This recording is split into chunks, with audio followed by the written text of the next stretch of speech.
we do have to go out into the world to be Christ for the world.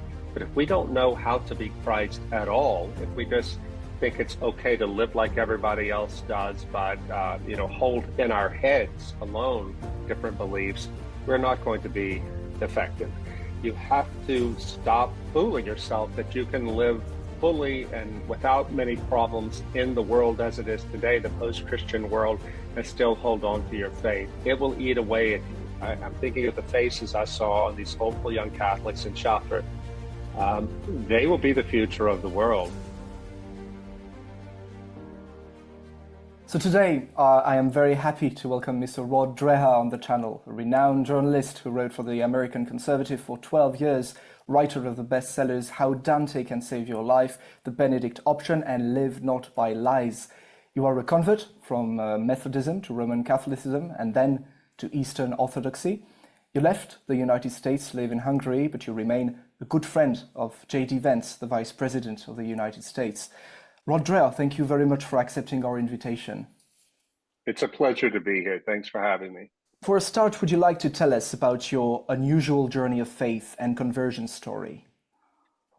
Sure. I was born and was raised in a small village in South Louisiana on the Mississippi River.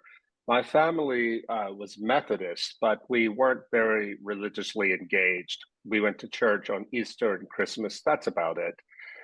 When I got to be a teenager, I lost my faith, as many teenagers do. I wouldn't say I was an atheist, but I was certainly a deep agnostic. And then one year, my mother won a trip to Europe, a guided tour on a coach in Europe in a church contest. And she didn't want to go, so she sent me, which was great because I wanted to see Paris. I wanted to see where Hemingway lived and the museums and all the great things. I was the only young person on a bus full of elderly American tourists, but I didn't care. We were going to Paris. So as the bus made its way to Paris, we stopped to see an old church, maybe 1 hour outside the city. And I was really bored with this idea, but I had no choice. I walked into the old church, which turned out to be the cathedral at Chartres. I had no idea what this was. I knew nothing about the Chartres Cathedral growing up in the late 20th century in small town America. But when I walked into the church, I was overwhelmed by the presence of God in the stones and the glass of the cathedral. The beauty just overwhelmed every shallow objection I had to God's existence. I knew God was real, and I knew He wanted me. And I wanted to know the kind of God that could inspire men whose names we don't even know to raise such a temple to His honor, to His glory. Well, I didn't walk out of the cathedral that day when I was 17 as a Christian, but I did walk out of there on a search. And the search eventually brought me 9 years later to the Catholic Church. I was received into the Catholic Church in 1993. And I was a very committed Catholic, and not just a Catholic, but a conservative, Orthodox Catholic. I believed it all and believed it very strongly. Some years later, I was working as a journalist in New York City and started writing about the abuse scandal, the abuse of children by priests. And a very good priest I interviewed, because he had helped the victims, he told me off the record, Rod, I can see that you are a serious Catholic, and I want to warn you that if you keep going down this path of investigation, you are going to go to places darker than you can imagine. And I said, well, Father, thank you for the warning, but I feel that I must do this investigation to clean the church up and to make it safe for my own children. He said, oh, I want to help you any way I can, but be prepared. This is very, very dark. I had no idea how dark it would be. I was under the illusion that as long as I had all the arguments for Catholicism straight in my head, that my faith could not be touched. I found out the very hard way that I was wrong. The warning the priest gave me was very true. And after years of talking to victims, including a farmer whose son had committed suicide because he had been abused by the priest, many, many things like that, and seeing that the bishops in America were not really interested in cleaning it up. They were only interested in avoiding blame. I, I got to the point where I could not believe as a Catholic anymore. It was like holding on to an iron skillet over a fire with your bare hand. It was an act of will. I just couldn't. And by God's grace, I didn't lose faith in Christ. I knew as a Catholic that the Orthodox Church had valid sacraments. So my wife and I decided one Sunday to go to the Orthodox Cathedral in our city, which was at that time Dallas, Texas. We walked in, and the sense of transcendence that I experienced in the Orthodox Church reminded me in a way of Chartres. And it was just a pleasure to be able to pray without this overwhelming feeling of fear and anger that we had had by that time in the Catholic Church. So eventually, we couldn't receive communion, of course, but it didn't matter. We knew we were there in the real presence of Christ in the Eucharist. Eventually, we became Orthodox, but it was not because we thought we're going to get away from scandal. Every church has these problems. I know that. But I came in as a different man. As a Catholic, I was very intellectually arrogant and triumphalistic and rationalistic. That's my fault. That's not the Catholic Church's fault. When I became Orthodox, I said, I had to tell myself, do not ever put the hierarchy and the institution high on a pedestal, but rather keep your eyes on Christ and focus on your own repentance and prayer life. And I've done that for 20 years now. I've been Orthodox for that long, and it really helped me. I realize now, as painful as it was, God needed to smash the arrogance that was inside me, that was keeping me away from Him. And I give thanks to God. And as soon as I no longer felt responsible for the bishops and fixing the problem, I was able to regain everything I loved about the Catholic Church. And I like to write now, when I write my books, a Benedict option, Live Not by Lies, my most recent one called Living in Wonder, I write them for all Christians, all who truly seek Christ. And I want to be one who builds bridges, not on any sort of fake ecumenism that says none of this doctrine doesn't matter. I don't believe that. I think it does matter. But deep down, none of it matters if you don't truly seek Christ with all your heart, soul, and mind. This is true. Well, thank you for sharing this beautiful story of yours. You are also JD Vance's friend. Would you tell us maybe how you met him and the influence you had on his conversion in 2019? Oh, it's an amazing story, really, almost a miracle. Back in the summer of 2016, his book Hillbilly Elegy was published. He was a complete unknown. The book did not sell very well. But a woman who read my blog then, I had a blog at the American Conservative magazine, a liberal woman knew that I was interested in small town American life because at that time I was living back in my hometown. She said, I think you would like this new book. Nobody's talking about it, but I bet you would like it. She sent me an electronic copy of Hillbilly Elegy, his memoir.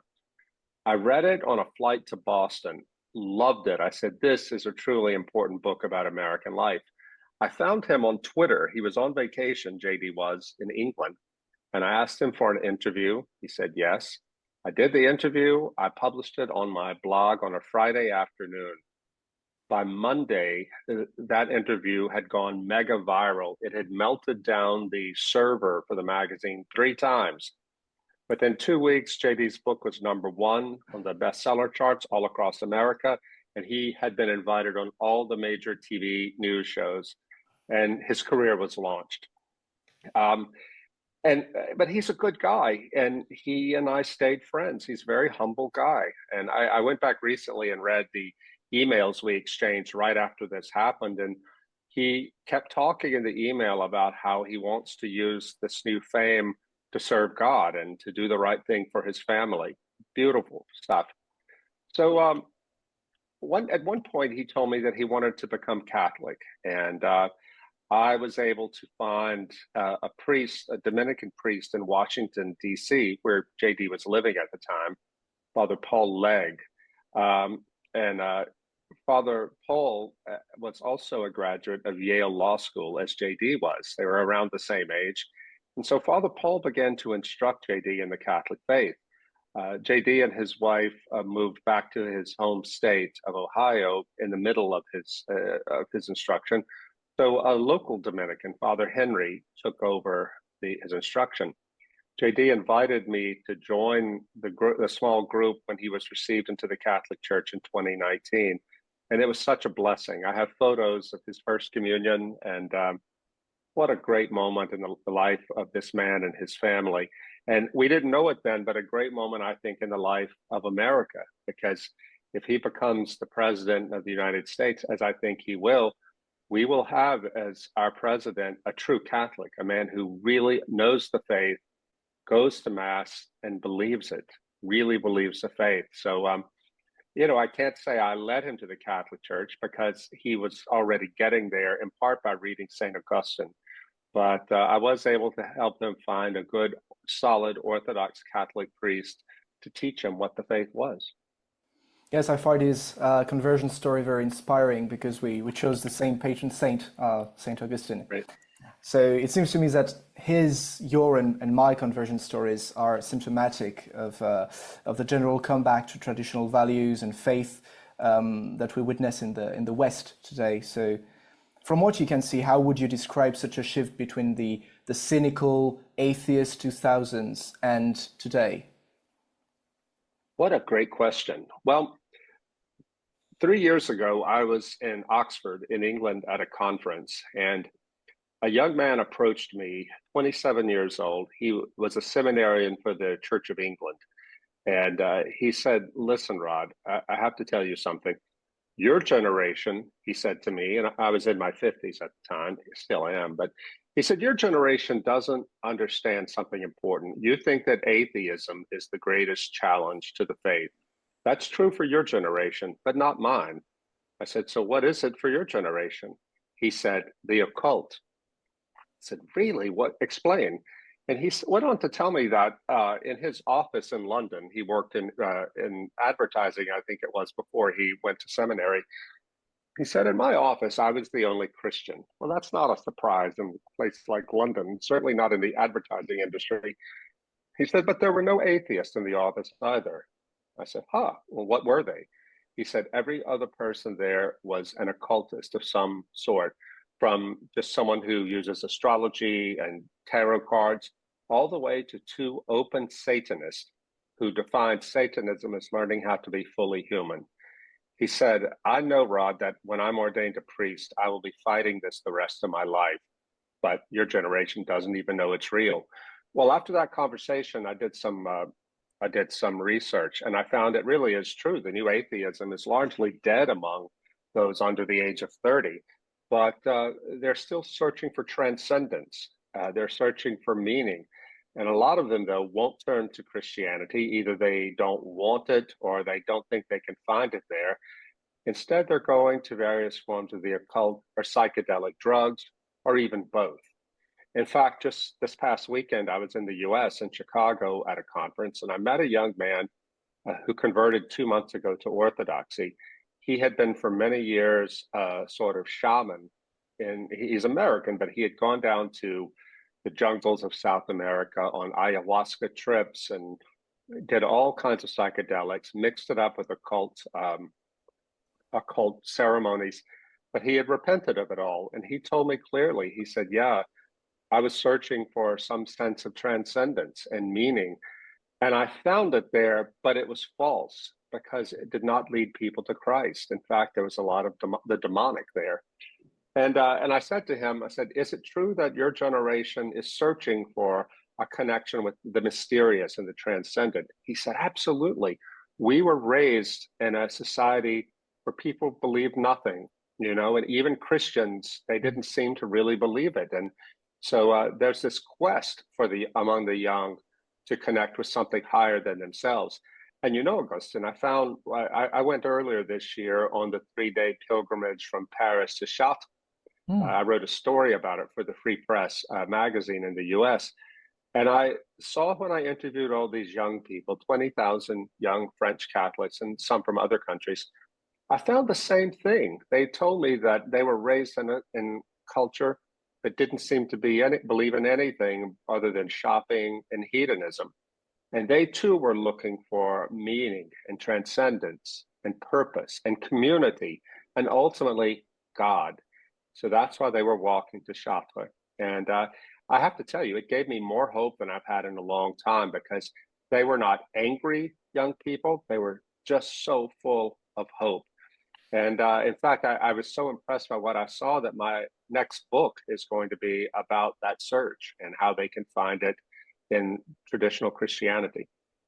Yes, it could be a great opportunity to expand God's kingdom in a way. Yeah, absolutely. Because I think what it is they were right that they have been raised in such an environment, but the church has the answer if the church will simply be bold enough to proclaim it.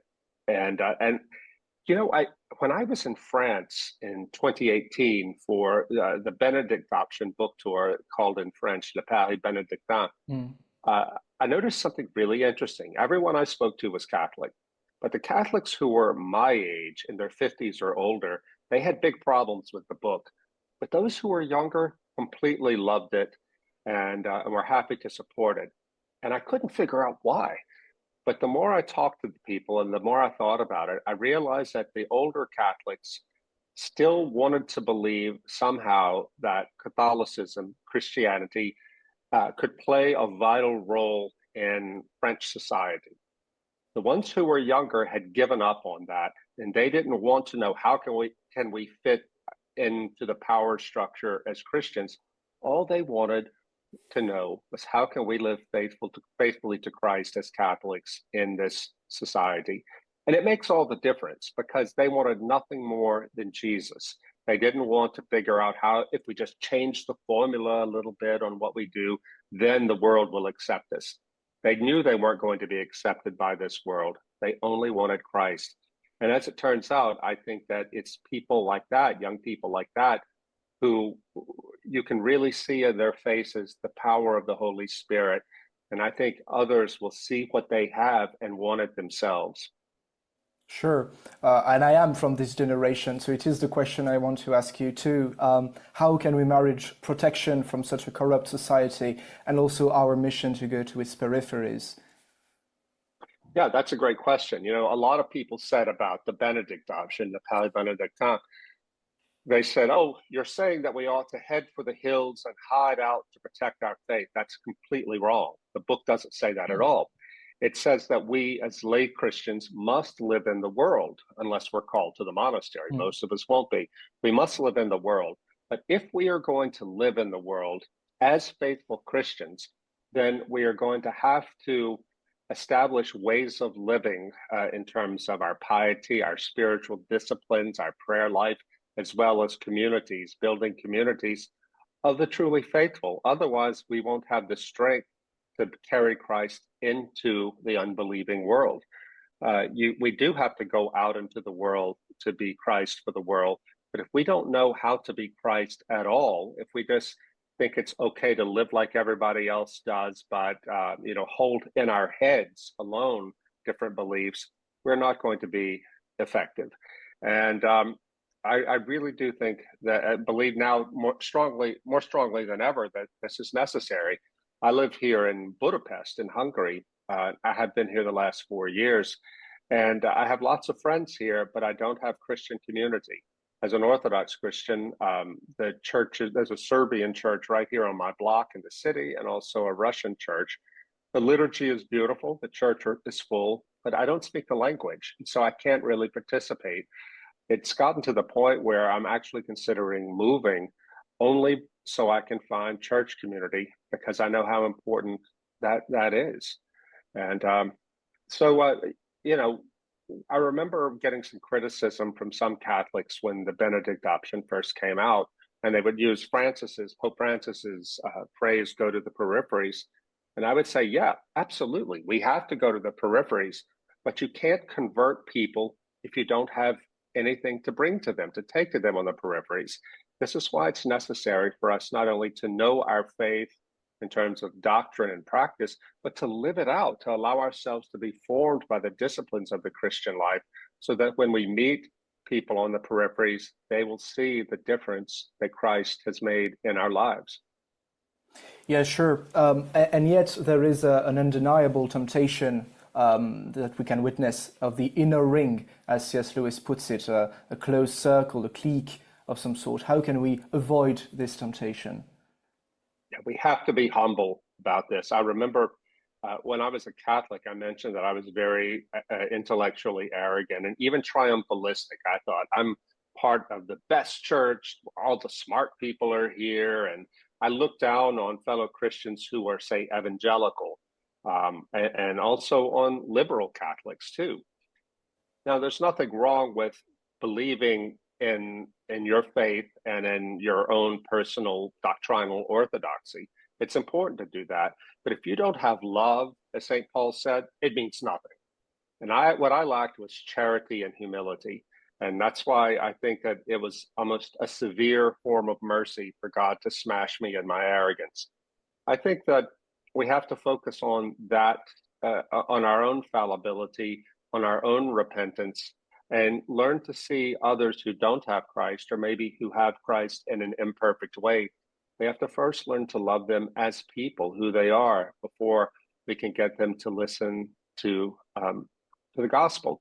I'll tell you this too. Back when I was a Catholic, I was so irritated by the liberalism and the lack of seriousness in many ordinary American parishes that I started going to the traditional Latin Mass parishes in some cases, but I never stayed. And I didn't stay because the people I met in those particular parishes were very cliquish, very bitter, very angry.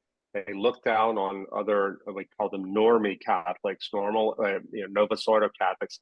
They looked down on them as inferior, and they seemed to be so filled with anger at what had happened to the church. Well, look, if I had been a Latin Mass Catholic, I would have probably be angry too. But you can't build a Christian life, an authentically Christian life, on anger. When I went to Chartres earlier this summer, these were 20,000 young people who loved the Latin Mass, but it was amazing and glorious to me to see that they weren't angry about it. Yes, they loved the Latin Mass, but they didn't look down with arrogance on Catholics who went to the Novus Ordo, but they really knew why they loved the Latin Mass. I find them to be such a great example. And so as long as we're humble and we don't take pride in ourselves that we go to the more pure Mass and we belong to the community of the pure, then we can be successful. It may well be the case that the Latin Mass is a better form of Mass, and it may be the case that people who are like us, who are faithful to doctrinal orthodoxy, are living a more authentically Christian life. But again, if we're living that life without true charity for our neighbors, then it's all vanity. So we have to watch out for that. And you are also a fierce opponent to transhumanism. You are a friend of Peter Thiel, one of the leaders of transhumanism. And you also argue against artificial intelligence. Do you think Christians should oppose such so-called progresses? Yeah, we absolutely should oppose transhumanism. It is satanic, frankly. I am a friend of Peter Thiel, but I hope to use whatever influence I might have on him to get him to change his mind. I doubt that I can, but if he doesn't have anybody around him who understands what's wrong with transhumanism, then he will never change his mind. And he's a powerful man. He's worth like $15 billion, and he can have a lot of influence in the world. I want him to use that influence for good, and I want him to be saved. I want him to come to know Christ. But so I think we should have nothing to do with transhumanism. As far as AI, artificial intelligence, it's a frightening thing, because I don't think we can stop it at this point. It's coming. It's incredibly powerful. I was just at a conference in the US, and I heard a cognitive scientist, John Vervaeke. He's not a Christian, but he warned the audience. He said, this is more powerful than you realize, this technology. He said, it's not like using a rifle instead of an old-fashioned musket. This is like the atomic bomb. And the thing that's so frightening about it is the more we integrate it into our lives, the more we outsource ourselves to the machine. We're already seeing stories now about people, lonely people, developing relationships with their AI lovers, and you might think, well, surely if it's fake, they're not going to take it seriously. No, they are. The New York Times did a big story earlier this year on a 28-year-old woman who is married, who has developed a relationship, she calls it, with Leo, her online lover. She spends 60 hours a week on ChatGPT talking to this fake lover.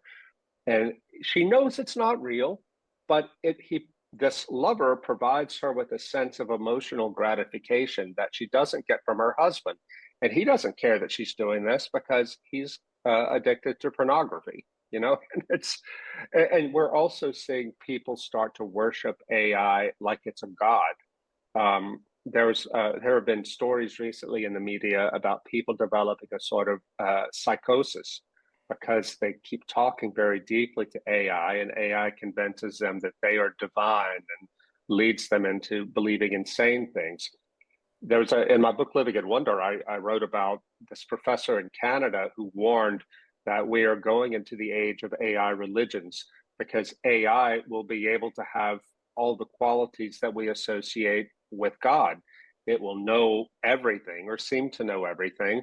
It will be able to give you advice and companionship and all of these things. It's all a lie. I mean, it is not a God, but people will start to treat it as that because it gives them, again, the feeling of being connected to higher intelligence and a higher power.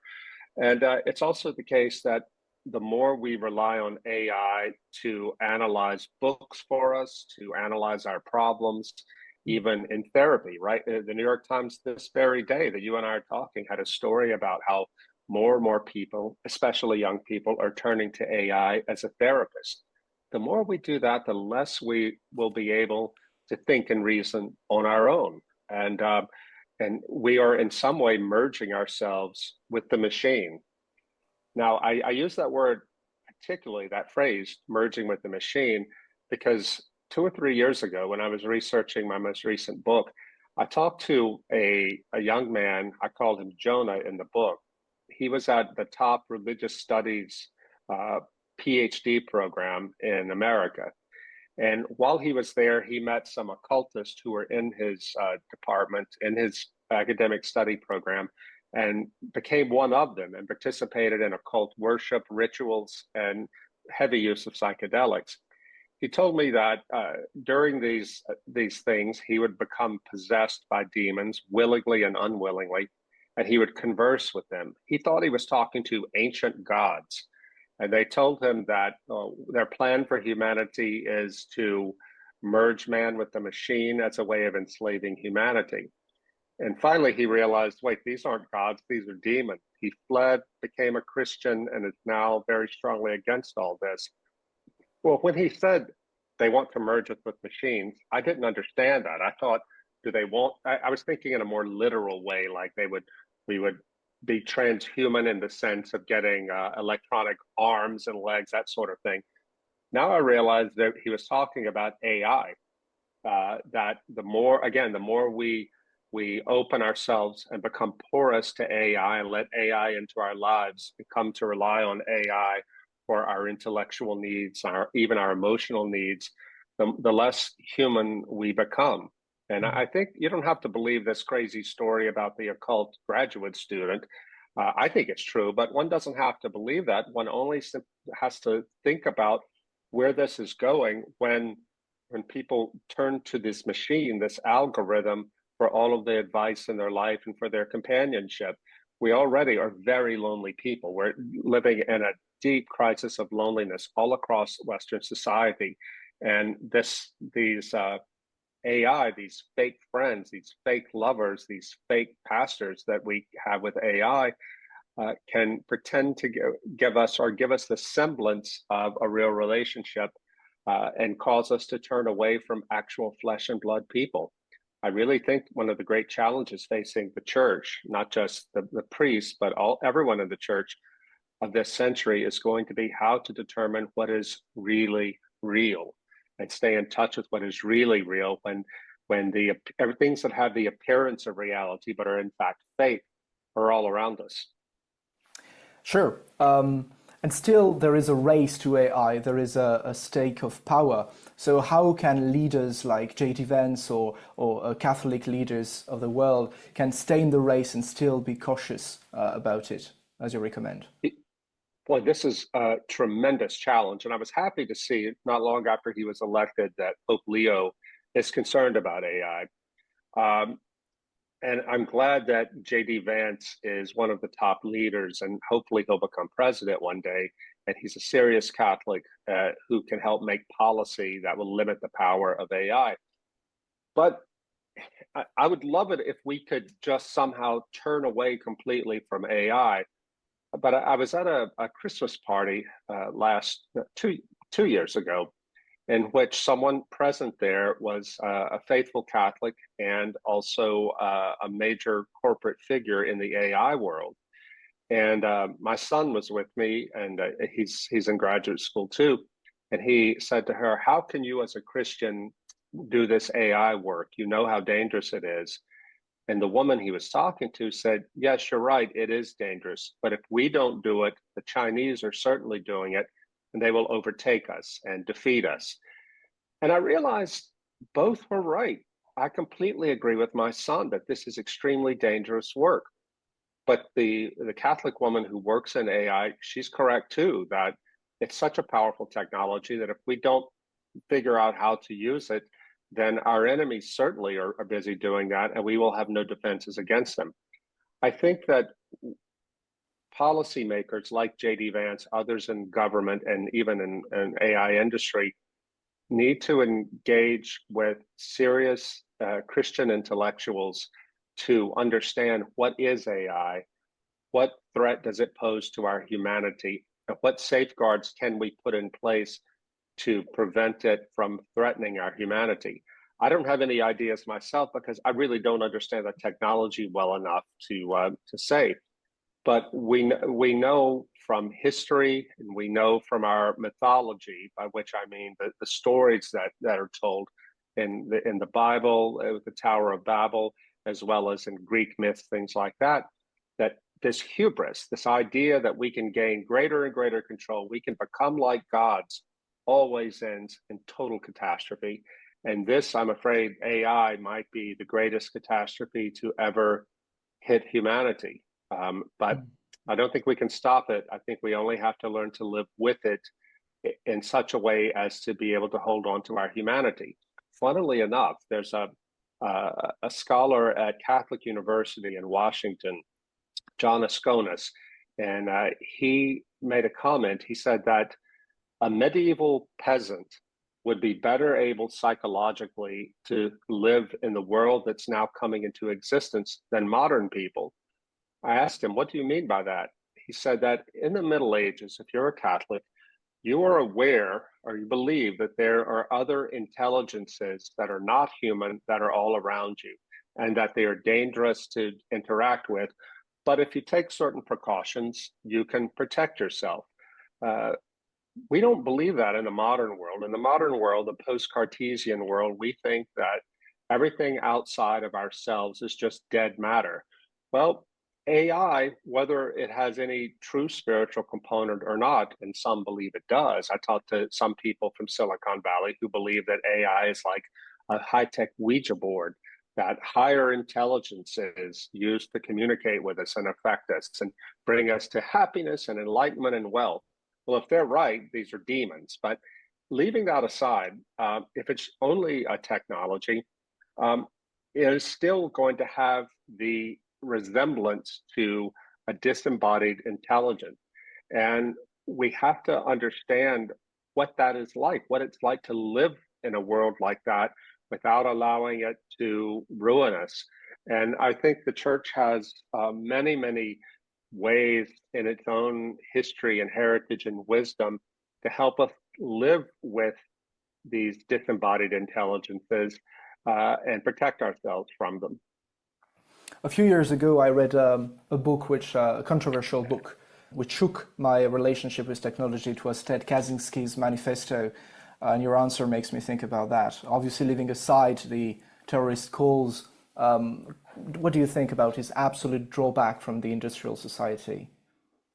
You know, I remember reading his manifesto when it was first published, but I don't remember enough details to give an informed answer. But I do think that I remember having sympathy with what he had to say. And if he had never become a radical and sent bombs to people, I think he would have even more influence. But I think in our own time, the author Paul Kingsnorth, is sounding a similar alarm. Paul is an Englishman who lives in Ireland, had been a novelist and an environmental activist for many years. About 3 or 4 years ago, he converted to Christianity. He became Orthodox. And he began writing a series of incredibly powerful essays about what he called the machine. And by the machine, he means the world of technology where people make a god of technology. And Paul thinks this is going to be the destruction of the human race. Unlike Ted Kaczynski, he's not a fanatic. Paul thinks there's no way to stop it. We can only figure out how to live in this world. This fall, he has a book coming out called Against the Machine. It will be published in the US in mid-September. I think it's going to be a massive bestseller because so many intelligent, discerning people know that something crazy is going on now, that we are losing control of the world in which we live as everything becomes reduced to technique, to machine work. I'll give you a story. I heard this at this conference this weekend. A young woman there said that she's a Protestant, and she had been invited to a seminar with pastors. I think they were Baptist pastors, evangelicals. And the man leading the seminar was from an AI company, and he told them that if you buy our software, it can turn your sermons that you give on Sunday. It can create an avatar, an AI avatar of you, Pastor, and you can give the sermon in AI, and they can have this AI version of yourself who can give pastoral guidance to your people. Well, the young woman said the lady, I was the only one in the room who thought this was a really bad idea. All the other pastors thought, great, this is another way to spread the gospel. I think so many of us in this society, in modern society, we have become so accustomed to the idea that whatever new technological progress comes out, it must be good, or we can turn it all to the good. But something like pastoral leadership, you can't do that with AI. It requires being in the flesh. It requires being embodied. Now, I think Catholics and Orthodox Christians, because we are sacramental, we have a certain built-in resistance to that sort of thing. I mean, you can't have an AI Eucharist, for example. But I think that there are quite a few Christians, Protestants, evangelical mostly, but even maybe some Catholics and Orthodox might fall for this, who will be so welcoming of technology uncritically into our lives that we can allow ourselves to be seduced into this sort of thing. But if priests, pastors, and lay people don't start educating ourselves about what it means to be truly human, to live in the body and defend that, then we are going to be at great risk of losing our humanity and maybe even our souls. Before we leave, do you have any advice for our viewers about how to get involved in Christian dissent and live a coherent and Christian life today? I think it is vitally important that we do commit ourselves deeply to Christian life, and not just any church, but a church that teaches truth. You know, of course I'm Orthodox, so I would say I hope everyone becomes Orthodox. That's not going to happen, but at least find a church that you can trust, the authority of which you trust. And for me, that would be either the Catholic or the Orthodox Church, you know, and it's a shame that we are out of communion, but we're both rooted in the ancient pre-modern Christian world. So I think maybe a way to put it is to get involved in a Christian church with pre-modern sensibilities. Well, what do I mean by that? the modern world began, I believe, in the high Middle Ages with the victory of nominalism. It's a philosophical, even a theological position that said that everything that there's no intrinsic meaning in the world of matter, that everything that exists in the world outside of ourselves is just dead matter. Now, this sounds very abstract. And the man who came up with this doctrine was William of Ockham, Occam's razor, of Occam's razor fame, who was a Franciscan friar. And he came up with this doctrine as a way to protect God's sovereignty. He wasn't any sort of atheist or heretic. But that philosophical position came to dominate in the West. It gave rise to science for various reasons. It also gave rise, I think, to the Protestant Reformation and so on. Today, almost everybody, without whether they know it or not, is functionally a nominalist, and Cartesian dualism is also plays into that. Well, the Catholic Church doesn't accept nominalism, and neither does the Orthodox Church. We believe that somehow God's presence, in some mysterious way, exists in all of matter, and it's not that we project meaning onto the world, but it's already there. We discover it. And so I would say it's important to be in a sacramental church, a liturgical church, a church with pre-modern sensibilities that still maintains continuity with the church of the first millennium. But I would also say you need community. I'm a living example of someone for whom having a good prayer life and knowing all the doctrines in my head is still not enough. I need to be around other people who share my faith. And I think that we have to be countercultural. You have to stop fooling yourself that you can live fully and without many problems in the world as it is today, the post-Christian world, and still hold on to your faith. It will eat away at you if you don't. This doesn't mean that you should look down on other people. Absolutely not. Nor does it mean that you should withdraw completely from the world. You can't. It's very hard to do and not a good idea. We have to be Christ for the world. But as I said earlier, if you are going to be Christ for the world, you have to first be truly Christian for yourself. I wrote the Benedict option book because I believe that the example of St. Benedict and the early Benedictine monks, they have a model for us. You know, we're not living in separated, religiously consecrated community, but what the Benedictines did was realize that if they're going to hold on to their faith, they do need to live under a certain set of spiritual disciplines. They need to live within a community of accountability. And we lay Christians in the world today, I believe we are called to be what Pope Benedict called creative minorities and figure out ways to be faithful in this world, in this post-Christian world, to bring the light of Christ to it. One of the things that I really was impressed by at Chartres was the idea of pilgrimage, the idea that we can go on a long walk to a holy place with other Christians, praying as we go. I was reminded there of a distinction that this modern sociologist, a Marxist actually, Zygmunt Bauman, made about our modern times.